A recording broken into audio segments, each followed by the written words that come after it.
allocation may increase by 15 trillion naira. Top.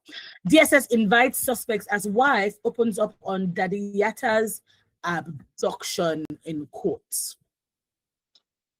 All right, heading on to the Guardian newspaper. Federal government to begin 30% implementation of 2025 capital budget next week.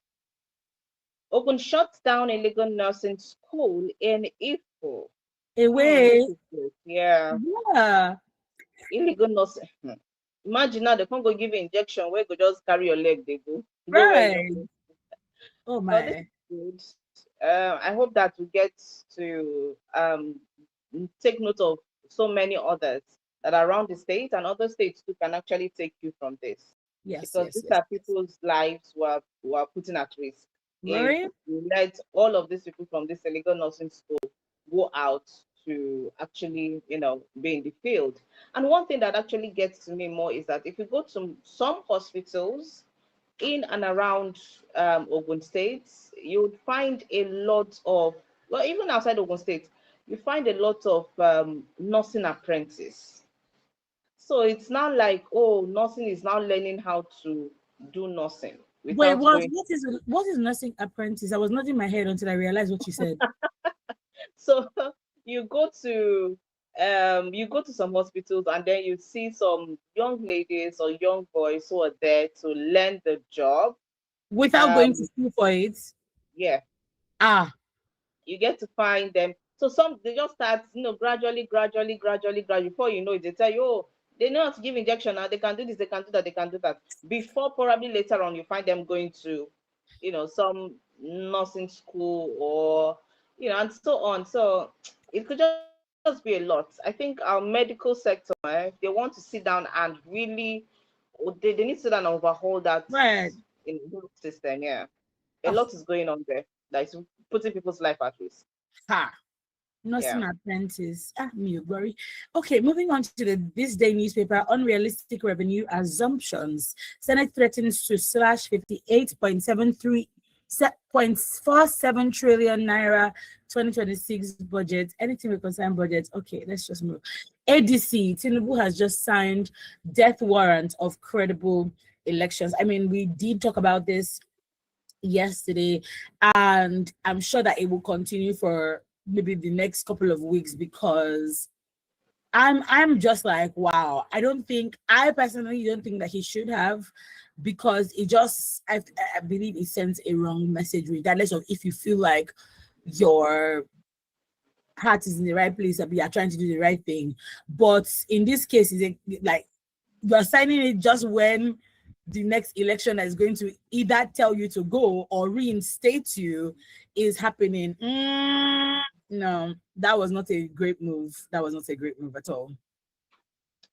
All right, on Daily Trust, CSO's opposition rise against electoral acts. Like Fumi said, we keep seeing a lot of all of this election talk, electoral acts, all of it. We get to keep hearing a lot of it. The one that Tinubu signed, and a lot of questions that might be coming up because people just want a credible election. A lot of the mistakes we made in the last election, we don't want them to repeat them itself again. So that's just what we are after. Yeah. So all of us might be seeing this and have different notions towards it and have different kind of thoughts towards it.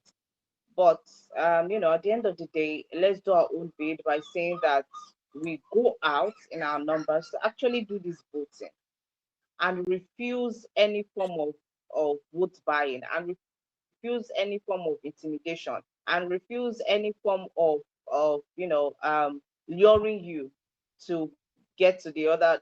Yesterday I was talking with my landlady, and we're just talking about how, I was talking about somebody who was a senator who was trying to help us do our road here in Norway from along the way. Yes. So now apparently, my landlady, that one loves to gist.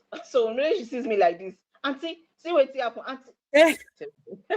So she was telling me that that the man, at the end of the day, that he stopped doing the work he was doing because a few people said that he was doing that so that he could buy people's, conscience to vote for him So during he the election. stopped. So, the work is just there. Should he continue? Should he not continue? So he's He having should a lot of continue backlash. now to prove them That's my point. wrong. And I told her that, well, at the end of the day, if he's going to buy people's conscience by doing this road that is giving people headache, why not? You get? Allow him do it. I be see people that are not doing the road. You now want him to leave it. And funny enough, according to what she said, though, the talk, the whole talk, and all of this is coming from the same political party that this man belongs to. So I'm now wondering, okay, is it that maybe they don't want him to come out as a candidate for a particular office, so they're trying to water down all his efforts and all of that? And she was saying that, well, the man was doing it out of his pockets, not that he has. So to me, our politicians, they're just a lot. So now the road is just there, see dust, and God help us, make rain start to fall. Anyway, so yeah, we're going to see a lot of these things, and I just hope that we're able to do what is right and know that we cannot be bought with one pack of pasta. We cannot be bought with 5,000 naira. We cannot be bought with, I don't know, just little things. 2 cups of gari, I mean 1 derica of gari. All right, so still on the Daily Trust, military launches new operation against terrorists in Kwara and Niger. Okay, we wish them all the best, and we're praying that all of these efforts yield positive results.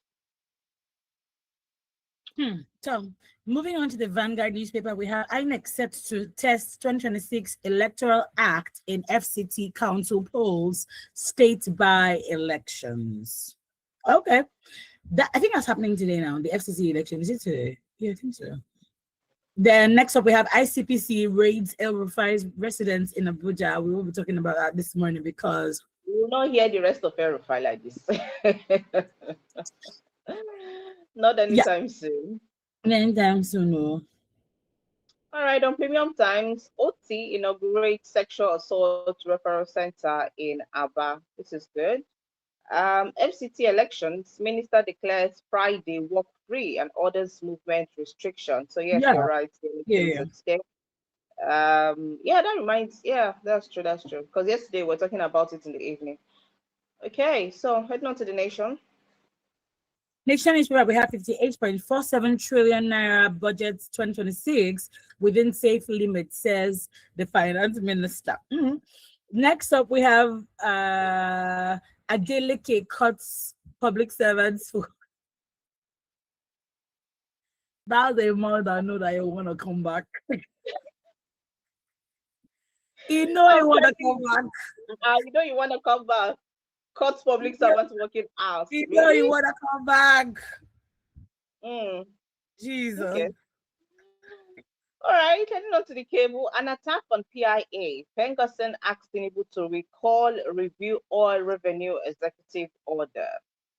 Another one says NAFDAC seals 18 warehouses in Niger State over discovery of expired food products worth 100 million naira.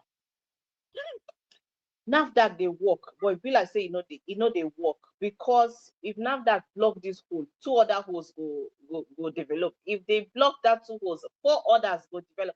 So it's just a lot for NAFDAC, honestly. Nigeria, we shall be all right. God, I beg. Hey, I'm sorry, I'm still stuck on the public servants working hours being cut. So, Sure, you transfer yourself there like this. No, it's not that. That's not even it, because I mean, rumor has it, because it's not in my mouth that you hear that somebody died. Rumor has it that like public servants, do they really have working hours? They're hardly at the office, So if you're cutting their working hours, again, rumor has it. Don't quote me. Next up, we have the Daily Post. I regret wasting 10 years with INEC, ex-rec Mike Igene.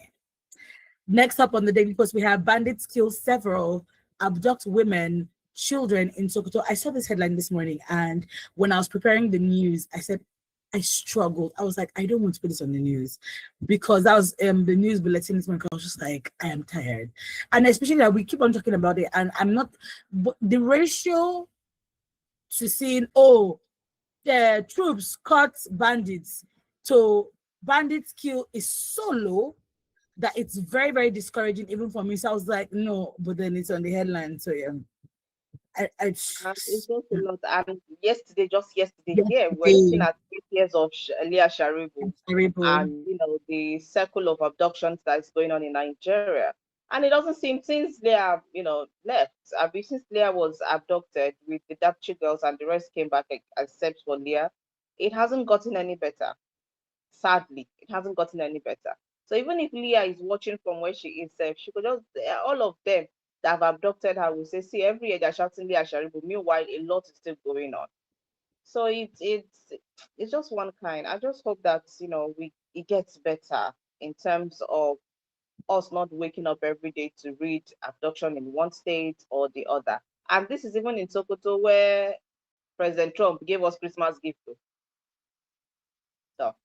All right. On Tribune newspaper, NUJ, FCT, NDPC signed Digital Data Protection Pact. And then another one says EU backs Nigeria's 90,000 kilometer fiber rollout with a 22 million pound grant. Okay. So this 22 million pound grant now for this 90,000 kilometer fiber. When are we now going to see it? Moving on to the pen pushing Down newspaper. the line now, Shebi will be saying, Shebi, EU gave us, but let's move on. Pen pushing. Pen pushing. River State House of Assembly halts impeachment move against Governor Fubara. We'll talk about that this morning as well. Lastly, Ezekwesili joins protesters at National Assembly, insists mandatory e-transmission of results. I don't get, Shebi, they've already signed it. So since the person has signed it, what then happens? Can they unsign it? No. It's right. At the end of the day, there's a clause to that. And then it's an issue of trust for me. For me, that's what I think. It's an issue of trust. Because when you're putting that out and you're making a clause, to say, oh, if there's failure of network, then we're going to do manual, then that means that you're just going to be there and be looking at it and be waiting for it. Yeah, and say there was network. You said there was like